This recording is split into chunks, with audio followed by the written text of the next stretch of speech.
mungkin teman-teman udah cukup familiar ya kalau memang di bulan Juni ini, gilirannya Indonesia yang akan adjusting ke new normal ya. Karena kalau lihat di, negara-negara lain itu memang sudah lebih earlier ya. Di bulan Mei itu udah banyak negara terutama dari Eropa yang udah adjusting di new normal life ya, di mana memang di new normal life ini yang kita bilang adalah living with the pandemic ya. Jadi artinya ya mau nggak mau, dengan prosedur yang baru ya harus kembali ke ekonomi gitu ya, nggak bisa terus-menerus ya, seperti yang kita bilang juga sebelumnya, kalau mau di rumah terus atau less produktif juga akan hit ke ekonomi kita ya, which itu juga, nggak akan bagus buat future ya. Jadi ya ini it's a good news ya, karena, dengan adanya adjusting di sini, ya berarti harapan terhadap market itu juga kembali slightly lebih positif ya. Oke, jadi mungkin itu, gambarannya. Nah, kalau kita kembali ke time frame yang kita udah, sampaikan di bulan Mei ya, memang kalau lihat di bulan Mei ini ya, jadi di bulan Mei ini itu udah mulai beberapa negara udah mulai restore production. Indonesia berarti kan kita baru di bulan Juni, jadi mundur ya, karena kita juga pandemiknya kan juga mundur. Stimulusnya bulan Juni ini akan mulai kelihatan sebenarnya, impact dari yang dilakukan oleh terutama kita ngomong negara besar ya, kalau kita ngomong Indonesia kan, sebenarnya nggak terlalu besar ya size-nya. Tapi impact dari stimulus yang dilakukan negara besar itu sebenarnya mulai akan terdampak ya, di bulan Juni ini ya, dan ini akan going forward ya. Virus bukan berarti ini akan hilang, enggak ya, tapi artinya containment atau ketakutannya itu yang sudah bisa dikatakan akan lebih mereda di bulan Juni ya. Mungkin sama seperti kita ya, kita mungkin udah nggak terlalu ngikutin lagi in daily basis ya, eee penyebaran virus. Bahkan kalau yang kita tahu kan even sebenarnya di Jawa Timur ini kan paling tinggi ya kondisinya, di Jakarta juga malah udah mulai turun, tetapi sebenarnya kita udah mulai adjusting gitu ya, reaksi ketakutannya udah nggak seperti, di awal-awal ya. Jadi itu kurang lebih yang kita lihat di timeline yang masih on track ya. Jadi intensivitasnya juga udah lebih, menurun ya. Oke, kita lihat ke stimulusnya seperti oke, sebelum ke stimulus, jadi gambaran new normal ekonomi itu ada 5 poin ya yang akan kita lihat selama new normal ya. Kalau saya sih udah nggak ngomongin lagi soal, virusnya akan seperti apa, tapi lebih ke ekonominya ya. Pada intinya new normal itu akan ada 5 ini gitu ya selama new normal ini. Yang satu, QE atau unlimited quantitative easing akan terus berjalan ya. Itu seperti yang disampaikan sama Central Bank US ya. Artinya proses cetak uang ya, liquidity itu akan terus meningkat sepanjang new normal ekonomi ini ya.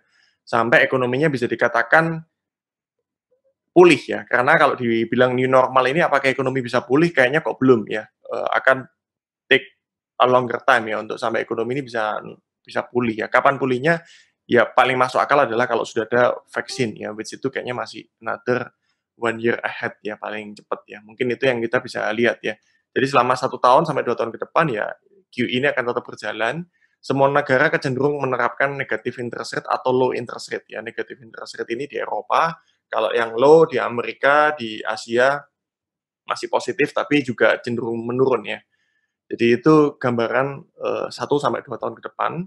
Kemudian ekonomi growth ya yang tadi saya bilang ya akan cenderung lebih lower ya dibanding, periode sebelumnya untuk 1 tahun ke depan kemungkinannya ya, kemudian deflation ya, artinya akan ada kecenderungan mungkin terjadi deflasi ya, dan ini udah kelihatan di beberapa negara yang, berhubungan dengan, pariwisata ya. Kalau kita lihat Thailand itu udah deflasi -2,9% ya. Kalau Indonesia kita juga kelihatan ya inflasi kita juga cenderung turun ya, sekarang ya, dan banyak negara udah pasti cenderungannya karena ada deflasi ya. Karena, eee, turunnya permintaan yang pastinya ya, karena minyak kan juga in logic kan juga harga minyak yang menjadi mover komoditi juga turun ya. Oke, kemudian fiscal deficit ini akan cenderung melebar karena ya banyak negara akan cenderung mengambil opsi untuk menambah hutang ya. Oke, nanti kita bahas lebih lanjut yang hubungannya dengan Indonesia. Oke, jadi itu gambaran di new normal ekonomi, untuk, mungkin kisaran 1 sampai 2 tahun ke depan. Oke, stimulus so far yang paling besar itu Jepang ya, keluarin stimulus senilai 21% dari nilai ekonominya gitu ya. Jadi ini paling besar, kemudian disusul Amerika. Cuma kalau ditanya nilai nominalnya tetap Amerika ya, karena kan size ekonominya ini kan 13% dari 20.000 triliun ya. Jadi angkanya kan mencapai 3 sampai 4 triliun ya. Sorry. Ya 3 sampai 4 triliun US dollar ya. Jadi quite big gitu ya untuk ukuran US ya, yang lainnya ini kurang lebih juga besar. Indonesia ini kebetulan nggak dimasukin sini, tapi kita ada di sekitar 3,6% ya, slightly di bawah Cina sedikit. Oke, itu mungkin gambaran dari stimulus. Jadi intinya dengan adanya stimulus ya liquidity itu akan cenderung significantly increasing gitu ya. Ini kelihatan dari money supply. Jadi kalau kita ngomong liquidity itu kita biasanya ngelihatnya indikatornya namanya money supply. Nah, money supply ini kalau kita lihat di Amerika ya, liquidity pumping yang ada di Amerika ini dari 1 Maret itu ini kenaikannya masih stabil ya. Tapi begitu 1 Maret ini mulai naik dan begitu di pertengahan sekitar tanggal 24 ini ada omongan bahwa Amerika akan create 2 triliun stimulus, itu akhirnya ya terjadi ya. Kalau kita lihat liquidity-nya udah mulai masuk ke market dan sejak periode di 1 Maret yang angka uang peredaran uang ya, jadi kita ngomong peredaran uang di US itu sekitar 15 triliun US dollar, itu udah naik ke 18 triliun US dollar ya, which ini yang create reason sebenarnya kenapa market US itu juga salah satunya menguat slightly signifikan di dalam 2 bulan ini karena adanya higher liquidity. Jadi intinya perusahaan-perusahaan di Amerika itu udah nggak terlalu worry dengan adanya kredit macet atau kekhawatiran bahwa bankruptcy itu udah lebih kecil ya, karena dengan adanya liquidity yang di-driven oleh government itu at least memberikan suntikan gitu ya, suntikan. Even istilahnya nggak perlu bayar bunga ya, pinjam uang nggak perlu bayar bunga itu juga bisa dilakukan di US ya, karena interest rate-nya sendiri juga udah sangat rendah banget ya. Even running hanya di 0 sampai 0,25% ya. Oke, itu mungkin gambaran mengenai liquidity. Dan kalau kita lihat indikator yang kita juga perlu lihat berikutnya adalah VIX index atau indeks volatility yang diambil dari pergerakan volatilitas di indeks S&P ya. Jadi VIX index ini ngambilnya dari volatility S&P 500 ya, jadi indeks saham di US ya. Ini udah kelihatan bahwa sudah terjadi penurunan ya, peak-nya dari 80, sekarang udah turun, even tinggal 28 dan sepanjang Mei ini udah stabil ya, udah stabil di kisaran 28 ya. Artinya investor udah balik ke risk on mode on ya, jadi udah nggak main, kebanyakan udah nggak main di US Treasury bond ya, atau obligasi di US lagi, tapi udah keluar shifting ke high risk asset ya. Kalau kita lihat makanya liquidity volatility-nya juga udah turun ya, otomatis dengan turunnya volatility risky asset akan cenderung mengalami kenaikan dan itu udah happen sepanjang April ke Mei ini ya. Indonesia agak lagging sekitar 1 bulan ya, kalau kita lihat kurang lebih laggingnya mirip-mirip dengan laggingnya si pandemik ya. Jadi itu mungkin yang kita bisa lihat di kondisi Indonesia ya. Oke, itu juga penting untuk kita lihat mengenai VIX index. Kemudian mungkin story yang bisa dikatakan baru terjadi di bulan Mei adalah mengenai Hong Kong Security Law ya. Jadi China itu mengeluarkan undang-undang yang mengatur Hong Kong itu harus tunduk terhadap aturan security di China gitu ya. Karena dianggap Hong Kong itu sebenarnya kan sudah diserahkan oleh Inggris ke China yang menjadi negara bagian China. Cuman dulu kesepakatannya pada saat penyerahan adalah dua ekonomi yang terpisah gitu ya. Jadi China tidak bisa mengatur ekonomi Hong Kong ya, karena ekonomi Hong Kong itu namanya ekonomi otonomi khusus ya, mempunyai kebijakan tersendiri dan rules aturannya itu berbeda dengan di China. Makanya begitu China kena konflik trade sebenarnya Hong Kong nggak kena gitu ya, karena dia terpisah gitu ya. Nah, dengan adanya Hong Kong Security Law ini intinya kebebasan demokrasinya, kan kalau kita tahu ya China itu kan negara non demokratik ya, dan Hong Kong ini kan termasuk negara yang masih menggunakan demokrasi, tapi intinya sekarang diintervensi dengan security law-nya ini adalah tidak bisa melakukan demokrasi atau demonstrasi sesuai keinginan masyarakat Hong Kong ya, karena ini ya ada beberapa poin ya, jadi nggak bisa. Kemarin kan intinya ingin memisahkan diri dari China, nggak bisa jawabannya ya, karena ada dengan adanya law itu gitu ya.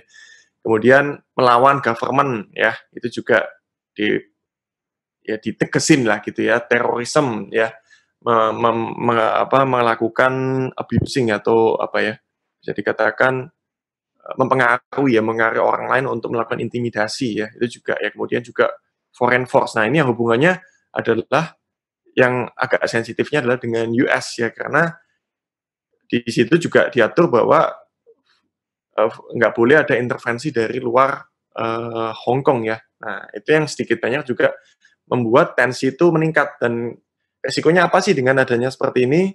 Ya kalau kita ngomong resikonya adalah akan terjadi another trade story impact ya, yang kita tahu ini sepanjang sejak 2018 dan sebenarnya ada good news-nya di Januari kemarin adalah terjadi uh, kesepakatan ya, di mana China waktu itu sepakat untuk kembali membeli lebih banyak hasil peternakan dan pertanian dari US ya. Tetapi per 1 Juni kemarin udah keluar omongan bahwa China akan menghentikan ya, menyuruh BUMN-nya di sana untuk menghentikan pembelian tersebut gitu ya, yang sudah dilakukan di Januari awal gitu ya. Nah, ini kenapa bisa ke sini karena ada cerita di mana US itu akan mencabut Hong Kong dari aturan khususnya gitu ya. Jadi Hong Kong akan diperlakukan sama dengan China, termasuk tarif dagangnya itu ada kemungkinan ke sana ya. Memang ini belum ditetapkan, tapi sudah ada keluar omongan ke arah sana gitu ya. Jadi dengan intervensi undang-undangnya China ke Hong Kong ini membuat US itu berusaha menekan ya, terutama ini datang dari Trump ya, kembali menekan China dan mencabut otonomi kebijakan spesialnya si Hong Kong ya. Otomatis ini pasti nggak bagus ke ekonomi di Hong Kong yang sangat tergantung ke financial sektor ya, karena kebijakan-kebijakan finansialnya takutnya juga akan terpengaruh dari sana ya. Oke, jadi itu mungkin story-nya. Nah, ini ada gambaran ya, di mana ini story-nya adalah di mana China ini akan mengatur hasil komoditinya, sedangkan US ini akan mengatur dari sisi elektronik ya, karena kalau kita lihat impor terbesar US dari China itu memang lebih banyak di sektor elektronik ya. Kita tahu kemarin kan udah sempat ramai lagi soal Huawei ya, yang pergerakannya kan dibatasin ya. Bahkan kalau kita lihat company atau perusahaan yang mau pakai jasa atau produknya Huawei ini membutuhkan persetujuan dari US government gitu ya, dan ini kelihatan sekali bahwa itu akan dipersulit ya ke depannya. Jadi ini akan kita lihat progres ini. Dan untuk terakhir, kalau kita tahu rata-rata tarif yang sudah dibebankan adalah hampir mendekati sekitar 20% ya in average. Ya, jadi ada yang nggak kena tarif, ada yang kena tarif, tapi kalau diambil all di rata-rata itu kurang lebih sekitar 20% tarif produk ya. Kalau dari China itu kurang lebih kan impor barang dari USA sekitar mendekati 200 miliar dolar, kalau yang dari China ke US kan sekitar 500-an ya, 500 miliar dolar ya. Jadi itu mungkin kurang lebih gambaran dengan trade story, dan ini kelihatannya akan terus berlanjut sampai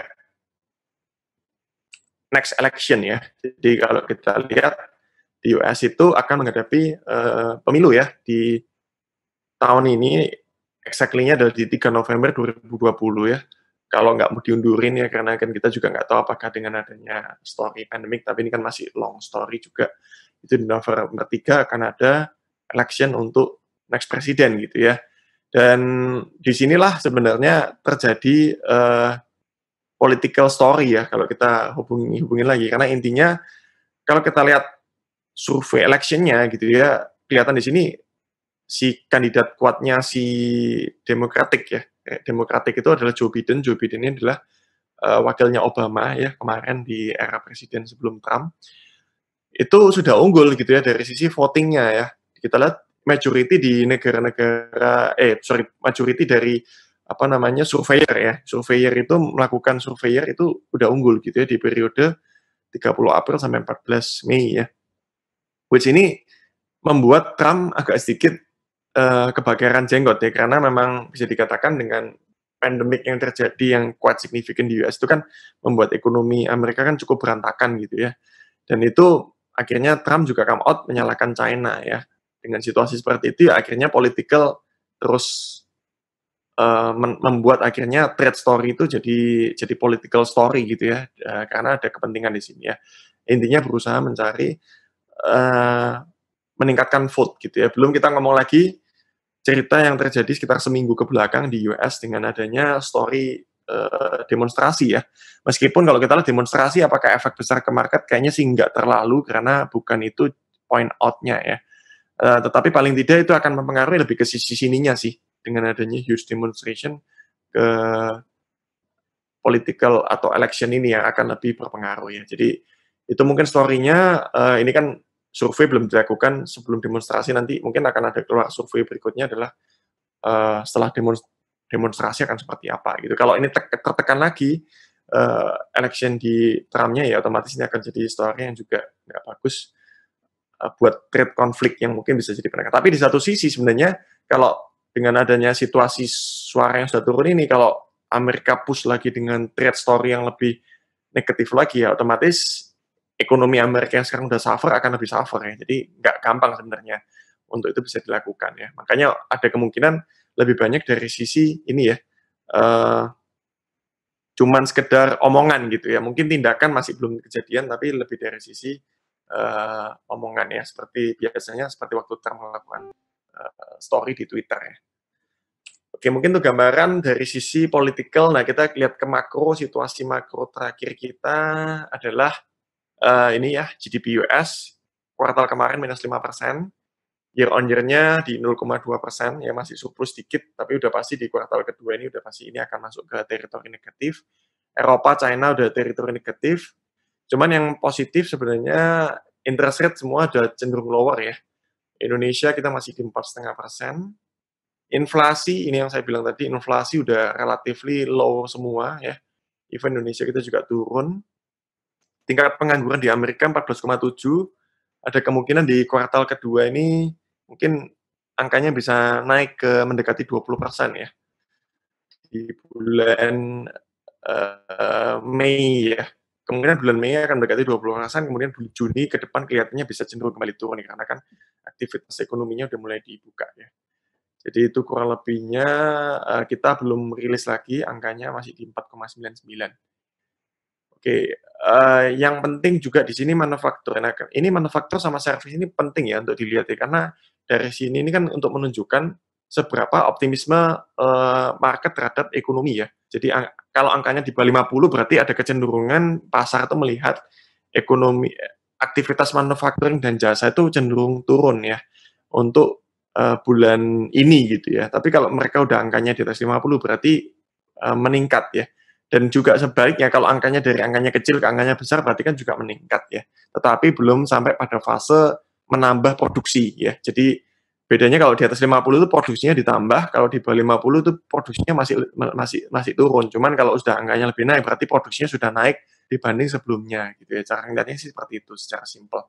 Nah, yang menarik Cina. Cina angkanya udah naik di atas 50 lagi ya. Artinya di Cina itu produksinya udah naik ya dibanding sebelumnya. Dan ini kalau yang menarik adalah angkanya udah kembali ke level sebelum Januari gitu ya. Jadi sebelum Januari angkanya juga sudah di kisaran ini. Artinya China itu udah kembali ke full production. Itu yang bisa kita simpulkan dari sini.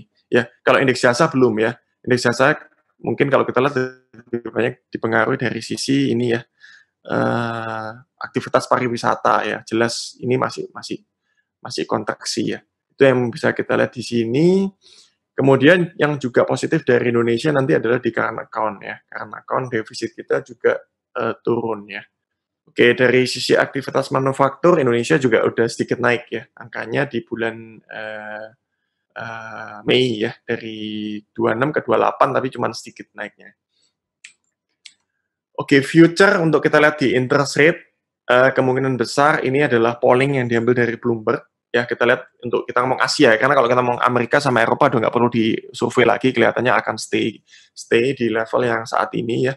Even Amerika juga belum ada omongan akan turunin di bawah 0% ya, atau jadi negatif. Jadi kita hanya cukup ngeliatin yang Asia yang relatively rate-nya masih cenderung positif ya. Nah, kalau kita lihat di sini, India itu masih ada peluang untuk turun sekitar 1%, Indonesia, di sini ya 1%. Kemudian, ini bukan ya, ini yang sudah dipotong ya. Jadi kalau kita lihat pemotongannya udah terjadi 0,5%, di India juga udah turun 1% ya. kemudian ya berikutnya Thailand, Malaysia, dan seterusnya. Nah, kalau kita lihat di sini adalah probability untuk penurunannya ya, itu kita lihat di sini ya, di Juni 2020, berarti di bulan ini ada kemungkinan ini akan ada another 1 kali cut rate ya, sebesar 0,25, kalau ini konsensusnya di 4,2, ini kan average ya, diambil rata-rata, ada yang bilang 4%, ada yang bilang 4,25, ketemu average konsensusnya 4,2 ya. Mungkin kurang lebih seperti itu cara surveinya, tapi ada peluang itu 1 kali penurunan interest rate yang mungkin belum terjadi di bulan Mei, kemudian di Desember berarti turun lagi menjadi 4% ya. Berarti Indonesia masih turun sekitar 0,5% lagi dari current level ya. Most likely semua negara akan ada kecenderungan turun, yang naik projection-nya di sini Malaysia ya, malah ada potensi kenaikan. Ya, mungkin ini salah satu penyebabnya adalah inflasi ya, inflasinya kayaknya naik ya di Malaysia ya. Oke, berbeda dengan Indonesia yang inflasinya turun. Jadi kalau inflasinya naik ya mau nggak mau mereka harus adjusting interest rate-nya menjadi naik ya. Oke, itu mungkin kurang lebih di projection terhadap ya, suku bunga Indonesia. Ini yang tadi saya bilang current account kita ya. Kalau dilihat current account Indonesia ini terjadi penurunan import yang cukup signifikan sebenarnya sepanjang bulan kemarin ya. Di periode April, bukan April ya, ini periodenya kuartal 1 ya, karena kan kalau Januari, Februari, Maret itu terjadi defisitnya hanya minus 3,9 miliar dolar ya. Artinya ini positif ke currency jelas ya, karena dengan kondisi current account yang defisitnya kecil, itu berarti kan supply dolar keluar Indonesianya atau keluarnya dolar, ini kan kebanyakan pakai mata uang dolar ya, basisnya adalah berarti kan mengecil ya sepanjang kuartal 1 ya, which itu mengimbangi tekanan pada saat sebelum itu ya. Kalau kita lihat sebelum itu kan dolar kita cenderung melemah karena memang ada tekanan di current account yang defisitnya melebar ya. Nah, ini udah kembali lagi mengecil ya. Dan story-nya menjadi tinggal 1,4% dari GDP ya, which itu sangat positif ke currency. Makanya dari sini ini juga impact ke positifnya ini ya, ekspektasi terhadap asing juga. Nah, kalau kita lihat mungkin yang jadi PR Indonesia adalah ini tadi ya, dengan new normal ini mau nggak mau dengan aktivitas yang belum pulih, pasti pendapatan pajak pemerintah kan akan turun ya. Dan ini udah direvisi, terjadi penurunan ya, dari pajak itu sekitar 60 triliun ya, ekspektasi income-nya akan turun ya. Bisa otomatis defisitnya malah melebar ya, karena ada kebutuhan cukup besar kan di sisi dana untuk pandemik ya. Kalau kita ngomong yang kemarin udah disampaikan adalah sekitar 450 triliun ya, dan itu mungkin juga masih melebar ya. Jadi mau nggak mau pengeluarannya meningkat, otomatis di sini akan terjadi peningkatan defisit yang udah disampaikan ada terakhir ini ekspektasi dari Kemenkyu adalah 6,27% dari GDP ya. Kalau Indonesia itu so far selama ini sebenarnya dibatasin, nggak boleh lebih dari 3%. Tapi khusus di era new normal ini, kita atau Indonesia itu naikin ke 6,27% dan memang itu juga sudah disetujui sama DPR ya. Karena ini kan skenario yang tidak normal ya, seperti yang kita tahu ya. Jadi itu kurang lebih ceritanya di sini. Nah, efeknya sebenarnya apa? Efeknya sebenarnya akan ada tambahan issuance bond yang pasti ya. Obligasi itu akan cenderung meningkat ya supply-nya. Tetapi sebenarnya apakah kita perlu khawatir dengan peningkatan supply itu? Sebenarnya enggak juga.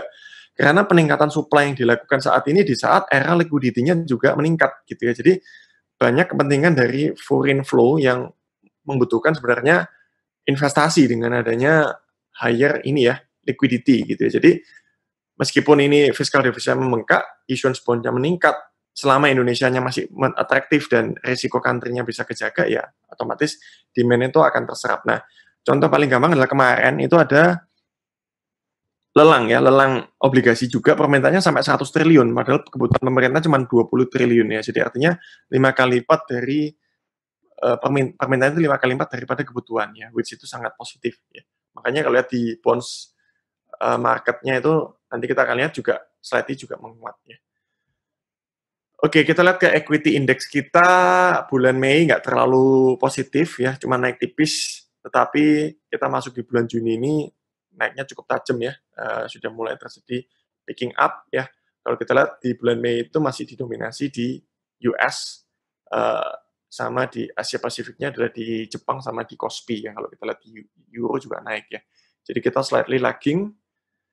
Hong Kong ini karena ada story di yang tadi saya bilang ya, kekhawatiran mengenai saham-saham, terutama di saham-saham finansial yang ada di Hong Kong ya, dengan risiko dicabutnya otonomi khusus ya. Itu yang mungkin akan pengaruh ke saham di spesifiknya di Hong Kong ya.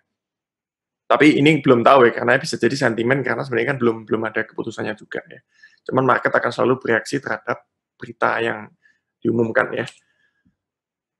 Oke, kalau kita lihat ke foreign flow sekarang ya, di equity gimana, Indonesia kita udah mulai terjadi net buy sekitar 60 million. Nah, cuman memang di equity ini 60 million US dollar ini kemarin banyak, sebenarnya ini bukan clear murni dari sisi aktivitas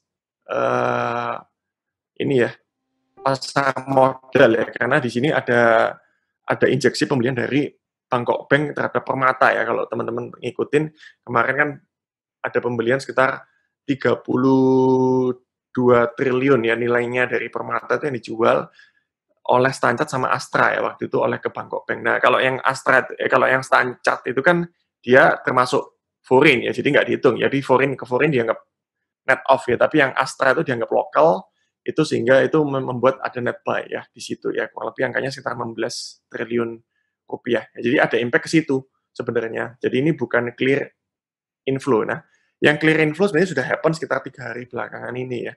Itu sudah mulai terjadi inflow yang real ya. Nah, kalau kita di sini, uang ini kayaknya masih banyak berputar di US saat ini, tapi perlahan udah mulai picking up masuk ke ini ya, ke Asia ya. Kalau kita di quarter to date itu udah mulai ada yang surplus ya, terutama India sama Indonesia ini yang mulai kelihatan ada surplus ya di inflow dari sisi foreign ya.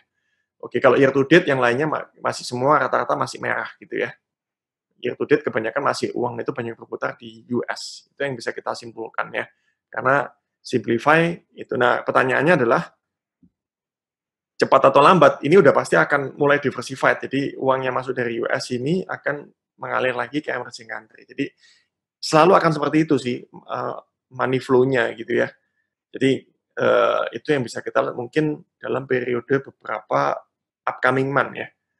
Oke, kalau di bonds Indonesia juga kita lihat year to date kita juga keluar sekitar 7,7 miliar dolar ya, atau angkanya berarti sekitar 100-an ya, 100 triliun rupiah. Kemudian di periode quarter to date kita juga udah ada inflow sekitar, ini perhatikan periode April dan Mei ya, itu udah ada inflow sekitar 881 juta dolar ya. Berarti kurang lebih sekitar 13 ya, kalau kalikan kurs sekarang mungkin 13 triliun rupiah ya. Itu udah ada inflow di obligasi ya. Nah, yang menarik adalah ini di Amerika itu udah sepanjang April Mei ini banyak yang udah lepas bonds ya. Bondsnya ini lepas kemana? Bisa jadi ini dibeli sama Fed ya, karena kan apa namanya, yang tadi ada dengan adanya QE itu kan melakukan pembelian obligasi dibeli. Ya selain itu juga ini keluar ke pasar equity, itu juga bisa terjadi, atau investor dari sini shifting nih, pindah ke pasar obligasi di negara lain, itu bisa juga happen gitu ya. Dan ini kelihatan yang terjadi peningkatan cukup banyak ini, contohnya quarter to date adalah ke Kanada, ke Korea ya, even ke China ya. Indonesia kita masih dapat tapi masih lebih kecil ya. Jadi itu kurang lebih gambaran di money flow-nya. Jadi kalau kita di Indonesia year to date kita masih negatif 120-an triliun di obligasi, di equity kita tinggal 10 triliun ya. Tapi ini sekali lagi ada faktor dari sisi waktu di sini itu pembelian si Permata ya. Jadi kalau dibilang clearly hot money-nya sih belum ya. Hot money-nya kurang lebih baru masuk sekitar 3 hari ini 2 triliunan ya. 2 triliunan itu yang baru inflow ya. Oke, sekarang kita ngomongin ini ya, GCI valuation ada di mana. Otomatis tahun ini earning itu akan di-adjust, sudah pasti ya, karena dengan kuartal 2 yang nggak bagus, pasti kan earning setahunnya itu akan paling tidak berkurang ya. Mungkin ada perusahaan yang bisa maintain earning-nya, ada yang naik, ada yang turun. Tapi kalau diambil average, kebanyakan masih turun ya. Which itu sudah di-adjust di ekspektasi terhadap laba tahun ini ya. Kurang lebih angkanya udah diturunkan menjadi hanya di average earning di, ini kan kita ngomong IHSG, jadi secara keseluruhan tuh di average menjadi 330 ya. Jadi dari IHSG itu kurang lebih laba yang bisa didapatkan dengan IHSG itu adalah sekitar 330. Ini udah turun, waktu di sini itu masih sekitar 370-an ya. Jadi sudah ada penurunan. Otomatis dengan adanya penurunan ekspektasi terhadap laba, ya EPS-nya akan turun.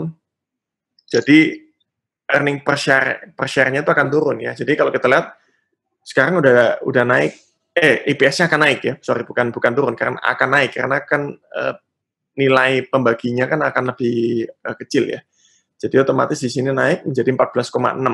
Nah, which artinya apa? Ya artinya mungkin untuk tahun ini kalau kita ngambil ke average PE di 15,5 ya ekspektasinya mungkin tahun ini kita nggak bisa bilang lagi saham itu ada di level murah seperti 2008 karena agak bedanya memang di 2008 itu earning-nya waktu turunnya nggak terlalu signifikan. Tapi itu kalau kita lihatnya tahun ini. Tapi kalau kita ngomong tahun depan, dengan harapan earning itu kembali ke titik awal, ya udah pasti ini akan lagi adjusting kembali turun ya. Karena PE itu dinamis sebenarnya ya. Karena akan tergantung dari pergerakan earning juga ya. Jadi kalau kita lihat dengan asumsi seperti ini, kalau itu kembali ke 15,5 dengan valuasi sekarang di indeks saat ini ya mungkin sekitar 5.100 sampai 5.200-an ya. Itu sudah akan ketemu di PE average 15,5 kali untuk tahun ini. Tetapi apakah setelah itu di atas itu akan jadi mahal? Kalau kita ngomong untuk tahun ini yes, tapi kalau market akan lihat ke tahun depan, ya otomatis itu akan kembali jadi lebih murah karena earning-nya, proyeksi earning-nya itu akan naik lagi. Jadi itu mungkin gambaran mengenai IHSG secara valuasi ya. Makanya kalau kita lihat mungkin akan kebanyakan fund house itu akan revise targetnya ke kisaran itu tadi ya 5.100, 5.200 untuk tahun ini karena ada adjusting di earning tadi ya. Tetapi bukan berarti indeksnya nggak bisa naik lebih tinggi dari itu sih menurut aku ya karena at the end dengan adanya money flow seperti kemarin itu PE ini agak susah untuk diukur lagi karena orang akan lebih lihat over liquidity akan mengalahkan valuasi ya kurang lebih itu gambarannya ya. Mungkin itu yang bisa saya sampaikan untuk dari sisi valuasi di IHSG ya. Nah kalau di obligasi seperti apa? Kalau di obligasi itu yang perlu kita lihat sebenarnya satu inflow foreign ya, which itu udah happen ya. Kedua adalah biasanya sebelum inflow foreign itu juga akan lihat CDS ya. Nah kalau kita lihat CDS itu adalah tingkat risiko kredit. Nah, tingkat risiko kredit Indonesia ini sudah turun dari angkanya sekitar 2,3% di sini ya. Itu sudah turun sekarang di 1,5% ya. Artinya investor asing nih, kalau mau masuk ke Indonesia, mereka mau hedge supaya terhindar dari risiko default atau risiko kredit macet, itu mereka harus bayar premi namanya 1,5% dari nilai investasi mereka gitu ya. Nah, pada saat kemarin itu nilai premi risiko investasinya hanya 0,5% sebelum terjadi pandemik ya. Bisa artinya dengan ininya turun, ini sebenarnya even masih belum balik ke level lowest kita di saat seperti kemarin ya. Artinya satu, ini masih ada ruang gitu ya untuk premi ini akan bisa kembali turun. Rating kita masih stable, belum diturunkan ya. Cuman outlook kita memang agak berubah di S&P menjadi negatif. Kalau kita lihat ini udah happen, yield curve udah turun ya, sekarang ada di 7,15% untuk tenor 10 tahun ya. Tetapi penurunannya agak nggak simetris ya, artinya yang tenor 10 tahun tuh lebih menguat sebenarnya bonds-nya dibanding yang tenor 20 tahun. Kalau kemarin itu sempat agak flattening nih, kalau lihat ya, yang hijau ini kan grafiknya nggak terlalu signifikan ya selisihnya, tapi kalau yang sekarang yang biru ini udah lebih flattening, artinya sekarang mungkin valuasi ada di tenor lebih panjang ya. Kalau mau collect, sebenarnya tenor lebih panjang itu lebih menarik ya, karena yield-nya udah ada selisih yang cukup signifikan ya, mungkin bisa di atas 0,5% ya. Kalau kemarin itu di bawah 0,5% ya, mungkin itu gambarannya ya. Jadi itu, tetapi ruang untuk penguatan jelas masih ada ya kalau kita simpulkan di obligasi. Nah, salah satu indikator yang bisa kita lihat adalah satu, kita lihat dari real yield-nya. Jadi kalau lihat di real yield itu artinya selisih antara obligasi 10 tahun ya return-nya dibanding dengan inflasi. Nah, kalau kita lihat di sini Indonesia itu dengan rating yang sama dengan negara-negara lainnya, slightly kita juga masih paling tinggi ya di 4,96. Artinya di sini masih ada value ya. Even terdekat kita itu Thailand sama Meksiko, tapi kita juga masih lebih tinggi ya. Jadi artinya ya masih atraktif kalau dilihat dari sisi real yield kita. Kemudian kalau kita bandingkan beberapa indikator kita dengan rata-rata 5 tahun terakhir, yang pertama adalah kita hitung nih obligasi 10 tahun dikurangi inflasi tadi kan itu masih ada gap sekitar 1,1% dibanding rata-rata 5 tahun terakhir hanya di 3,8 ya. Artinya ini masih ada diskon di sisi inflasi, kemudian dari kita bandingkan antara obligasi di Indonesia 10 tahun dengan obligasi di US 10 tahun juga dengan average 5 tahun itu kita lihat juga masih ada 1% diskon. Kemudian yang ketiga adalah kita lihat dari sisi risk free rate, artinya obligasi 10 tahun dibandingkan dengan BI repo rate ya.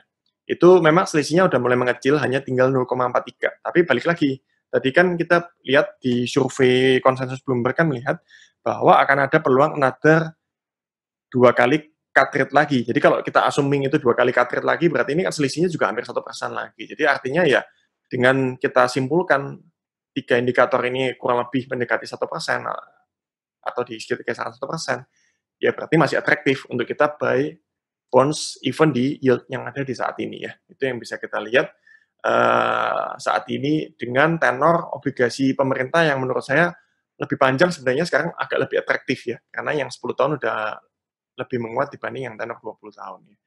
Jadi itu yang bisa kita lihat peluang di obligasinya ya. Nah, kesimpulannya adalah dari aset alokasi. Jadi kalau di kita itu kita menerapkan portfolio basis allocation ya. Jadi kita bukan active trading allocation gitu ya. Tapi lebih positif kita bikin basic portfolio kita adalah seperti ini. Jadi pasar uang, pendapatan tetap, saham itu komposisinya kurang lebih seperti ini. 40% saham, 40% pendapatan tetap, sama 20% di money market. Nah, baru kita adjusting kurang lebih di kisaran 30% ya untuk kita lakukan tactical trading. Nah, mungkin tactical trading considering level saat ini kita masih lebih overweight di equity ya, tetap 60%, 20% di bond sama 20% di money market ya. Yang porsi money marketnya ini yang lebih banyak dibuat untuk tactical trading ya. Kalau porsi di bondsnya ini akan lebih cenderung steady ya, kita nggak akan terlalu utik-utik sampai kita lihat valuasi itu udah lebih mahal. Dan even kalau valuasinya di bonds sudah lebih mahal, itu kita hanya cuma mindahin aja dari yang tenornya panjang, kita mungkin lebih banyak alokasi ke corporate bond reksadana yang berbasis obligasi korporasi ya. Itu yang mungkin akan dilakukan ya.